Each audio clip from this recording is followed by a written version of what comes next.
as I've been walking along this trail here, I've been getting a very strong smell of skunks. It's skunk breeding season. So male skunks are marking territories that they're hoping will attract females to their area. But it's just, I find it amazing how strong this smell can be. And I can tell there's a couple of different skunks, because even though I am not a master smeller, you can definitely tell the difference between different skunks and their aroma. So it's just something that I have to enjoy as I'm walking down this trail. Good morning. It is a cold and sunny day here in North Carolina. And with some luck, I'll be able to photograph some American Pipits in this soybean field. So come along and enjoy this adventure.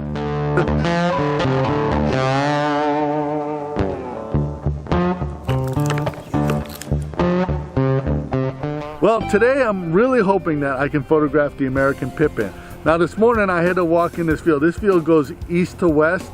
So I walked all the way down to the eastern end of this field, and what I'm doing is slowly making my way west. That way there the sun is behind me, and when these clouds burn off, I will have a lot of light on these birds here. I have photographed these birds here in this field in the past. With any luck, I might be running into killdeer, meadowlarks, crows. You don't know what you're going to run into, but I really hope that I run into an American Pipit. And they're classified as a common bird here in North Carolina. To tell you the truth though, where I live in the Piedmont, I have trouble finding these birds, and when I do find them, it's an exciting thing.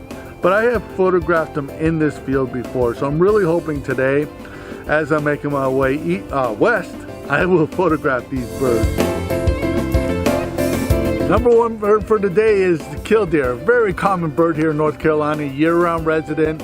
A matter of fact, killdeer are usually birds that you can practically walk straight up to. These birds here, unfortunately, were not very tolerant of me. I got within about 30 yards of them, they flew off. That is something that's very uncommon. Usually you can get really close to killdeer. But still, that's bird number one.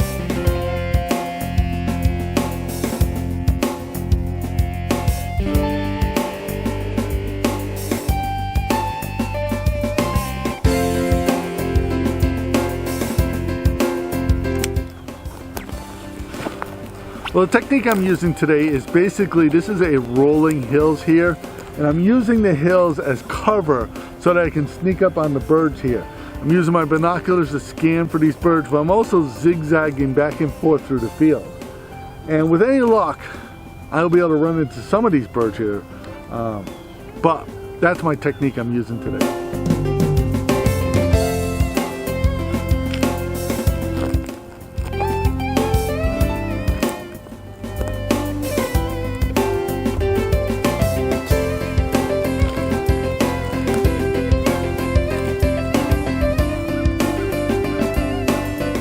Well, this has been one of the hardest days photographing birds I've had in a long time.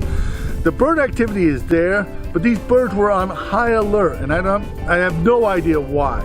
Maybe it's because I was being less than as careful as I should be. I don't know what's going on. But I really tried to be very conscientious about how I was moving towards these birds, but these birds wouldn't let me get any close to them. I mean, I think the closest I got to a meadowlark was probably 25 yards away, which is very unusual. I mean, I've had meadowlarks land, 10, 15 feet away from me. So today these birds are on high alert, and I'm not exactly sure why, but I'm not giving up. I am going to do another episode. It's going to be next week's episode, and I am going to find Pipits somewhere to take photos of. So don't give up on me yet.